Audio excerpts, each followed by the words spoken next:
Welcome everybody to the Gillideon Show. We're going to talk about a topic that Gillideon did research on that I have no idea about. So, hello and welcome. Today we are going to be talking about this stuff, and it looks like a third grader drew it, but it is very advanced. We are talking about things like why the brain is a bullshit machine. What? Oh my God! What? The brain equals bullshit. Whoa. Yes. Dun dun dun.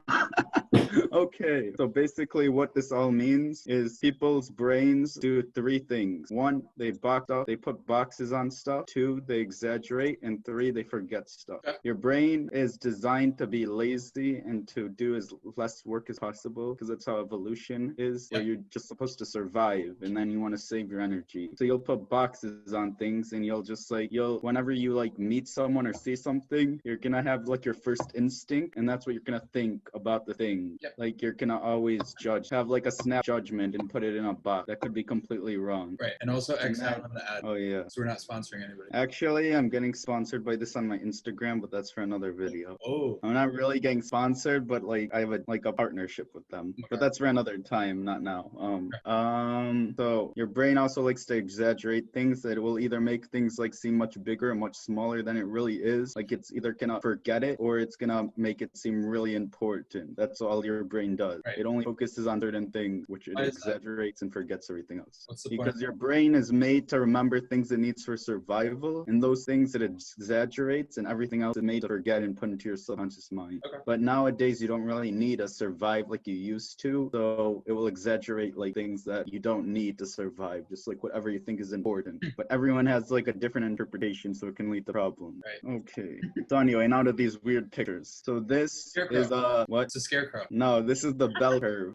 This This is one of the most famous charts that scientists use where 50%, this is tech. About 50% of the people are up here, and then I think it's another big majority are in this area. I forget the exact number. It's maybe 20%, and then this is another 20. So then this is already 90. This whole thing right here, 50, 70, this is not really going. This is 90. All of this is 90, and then this is a very small part. Mm-hmm. This is the very bottom, and this is the very top. The majority of people who are average, this chart can be used for anything, to compare people, at any skill, name a random skill. Let's say I'm comparing chess players, for example. It could be anything. It could be a video game player. It could be comparing people in science class. It could be comparing anyone any skill wise. The majority are always going to end up around the middle and be the same skill level. And then as you get to a higher skill, there's less and less, and as you go to a lower skill, there's less and less. Okay. So there's very few people who end up here, and this is where everyone wants to be. This is 1% is all the way here. These are the best people at the skill all the way at the end. 1%. And today I'm going to talk about how you get to the top 1% and why most people will never be able to make it. But if you have the right work ethic and the right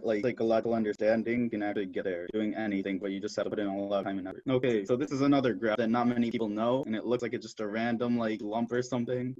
It looks really weird, but this is the hockey puck graph. Yeah. There's just some video on YouTube I saw where it's called could also be called a graph of acceleration or something. I don't even remember, but this is basically shows that a lot of things when you first start, you're gonna make really slow progress, and then after a certain point, you will jump all of a sudden really high. Yeah. So most people, when they're learning to do something, they start in the middle and then they get a little bit better, but they never get really good because let's say they start here, they go here, and then they stop right here because they've been doing this for a long time and they didn't make much progress. But if they just kept doing it a little longer, they would have started making a lot bigger progress. Oh, of course. So the reason most people don't end up achieving big things, they give up too soon, not because they can't, and they also don't have the right always mindsets and work ethics, which are hard because the way your brain is designed is basically to stop you from succeeding. Your brain is designed just to save energy and to be able to survive, as I already talked about. Yeah. And then this is what? Yeah, it makes sense. Oh, okay. And then finally here, this is another way you can look at it, is most people, this is a box that they trap themselves in. They trap themselves in this tiny box right here. And then when they escape this box, they go into the next box here, which is bigger. Yeah. But then they keep escaping the box, and then they get a bigger box if they're able to. It's sad, but the majority of people, they're stuck in the tiny box and they never escape.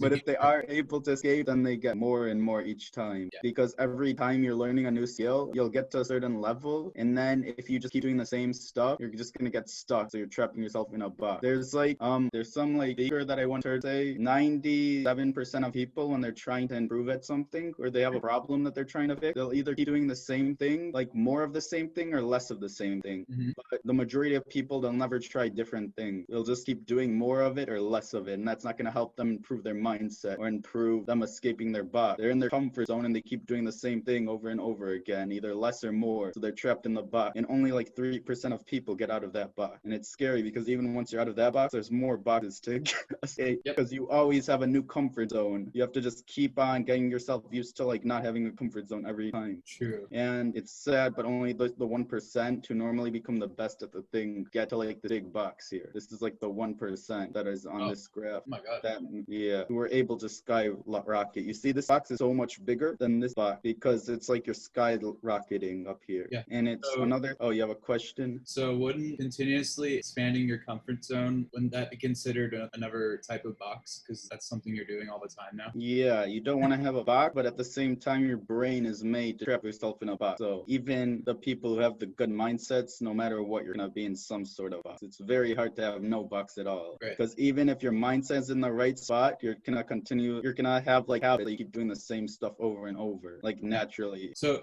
how do people start doing that? How do they start getting out of the first box? What's the first step? Normally, what you have to do is you have to just force yourself to start doing different things, and then once you start doing those things, it will change your mindset. It's easier to first change your habit and then change your mindset. It's very hard to just think about something differently and then start doing it. You just have to not think about it and do it. Okay. Like one trick is, if there's something you want to do and you're either overthinking it or you don't want to do it, is you can literally just go like 3, 2, 1 and then force yourself to do it. And not even think about it, just wing it. And that's gonna be a lot better than like thinking about it and making sure you do it right. Because if you start thinking how to do it right, you might end up not doing it at all, because you're gonna overthink it, or like you're gonna get like scared or something. It's gonna happen wrong. And people usually need motivation to get to that level. Some people just aren't motivated enough to actually take that first step. Yeah, there's a lot of people who are very successful and they'll always like just do things fast. It doesn't matter if they do it right or wrong, they just do it fast, and that makes them more successful than people who took a really long time to do it right. Because they learned from their mistakes. Yep. Any last ideas or comments on this? Another thing is, when people are in this small box, they might not even realize how much there is that they could be learning. Sometimes when they're in this tiny box, they don't realize that any of this all exists, which is the crazy thing. Yeah, true. That's part of the problem. Sometimes they'll realize that like one more box exists and they have to work towards that, but then they won't even realize that all these other boxes exist. So what box are you in if you realize that all these boxes exist? If you realize all these boxes exist, that automatically gives you an advantage of escaping the boxes, but you can still technically be in any box. The thing is that I'm talking about this in a general sense. Yeah. Like you could use these boxes for like a very specific skill, or you could be talking about in general, like your mindset. If you realize all these boxes exist, then your mindset is in the biggest box most likely. Yeah. But the problem is, even if your mindset is in the biggest box, like let's say you want to be good at a specific thing, like I don't know, I'm trying to think of a good example. Like you're trying to get good at fitness, like you want to learn how everything about how your muscles work and working out. Like you might be in this tiny box somehow, like you might not realize like how to have a healthy diet and all this stuff even exists. Like there could be very specific details that you don't realize that matter. Right. And every time you realize that more matters, it will connect to even more things, because your brain is made in a way where everything is connected also. Yep. Yeah. Cool. So I hope that helped. If you want like a specific example, you can get coaching from me, just like earlier. Well, I don't know if we're gonna have that in the bloopers. I was talking to a guy right before I started this call. I was coaching him.